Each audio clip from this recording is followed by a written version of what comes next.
Hello guys, welcome back to our cyber security series. In today's video, we will exploring a very important topic like the cyber ethics and laws.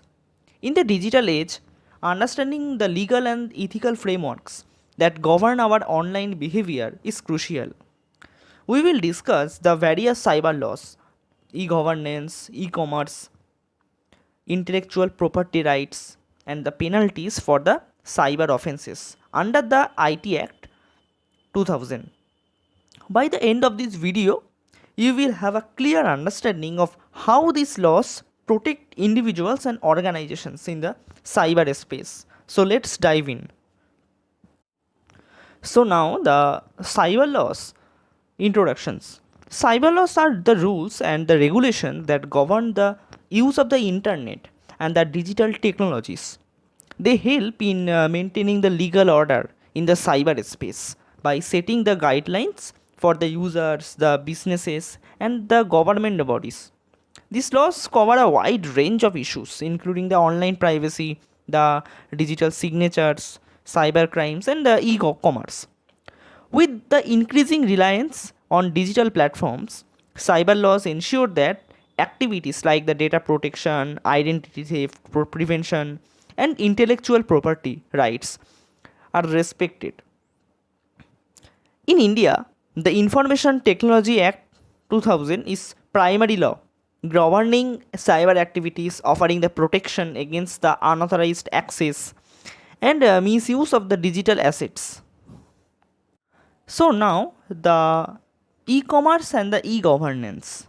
E-commerce refers to buying and selling of goods and services in the online, while the e-governance involves delivering the government services through the digital platforms. These sectors are governed by specific cyber laws to ensure the security, transparency, and trust in the transactions. E-commerce laws protect both buyers and sellers from the fraud and the misuse of the personal information. Meanwhile, e-governance makes the government services more accessible to the citizens, such as online tax filing, the public record access, and the digital identity verifications. The legal framework ensures that these online processes are secure and that citizens' data is safeguarded. So now the certifying authority and controller. In the digital world, trust is built through the use of the digital signatures, which confirm the authenticity of online documents and the transactions. A certifying authority (CA) is an organization that issues digital certificates which verify the identity of individuals or entities engaging in the online activities. The controller of certifying authorities regulates these organizations to ensure they follow the rules. You can also visit the CCS official website also. Okay. These ensure that the digital certificates are trustworthy and secure. Digital signatures are important for the online contracts, legal agreements, and the other sensitive transactions, offering an extra layer of the security in the cyber space also. Okay. So now the offenses under the IT Act. The Information Technology Act 2000 lists the various offenses that are punishable under the law. These include the hacking, the data theft, the identity theft, and cyber stalking. The Act provides the guidelines on how to handle such offenses and specifies the penalties associated with them. For example, hacking into someone's computer system can lead to imprisonment or fines. Other offenses include the distribution of viruses, denial of service attack, and unauthorized access to computer networks. These laws help to protect the individuals and businesses from the harmful activities of cyber criminals and ensure a safer digital environment. So, computer offenses and the penalties under the IT Act 2000. So, the IT Act 2000 outlines specific penalties for the different computer related offenses. For instance, if someone illegally accesses or damages the computer data, they can face the imprisonment of up to 3 years of fines.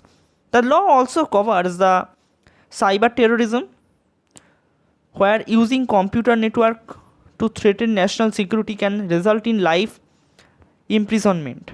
By penalizing such actions, the law aims to create a safer cyberspace for the all users. Other punishable offences include the phishing attacks, spreading the viruses, and unauthorized accesses to confidential information. These penalties serve as a deterrent to prevent the misuse of the technology. Okay. So now the intellectual property rights or IPR. IPR protects the ownership of the creative works, inventions, and brands. In cyberspace, IPR ensures that the online content, software, and digital products are not stolen or used without the permission. Copyright, the trademark, and the patents play a significant role in protecting the creators and businesses in the digital world. For example, if someone uses copyrighted music, images, or software without proper permission, they are violating the intellectual properties laws.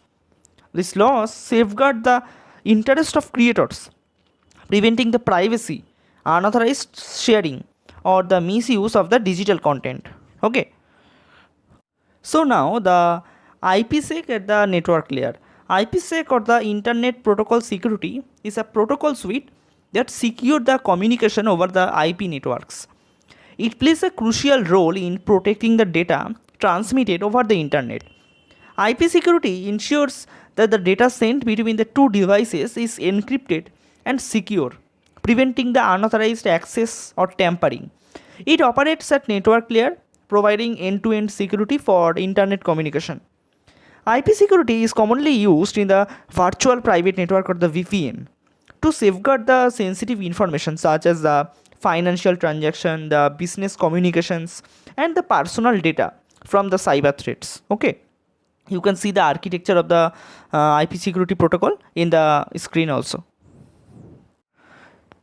So that's wrap up our video on cyber ethics and laws. We hope this give you a better understanding of how laws and regulations protect us in the online world.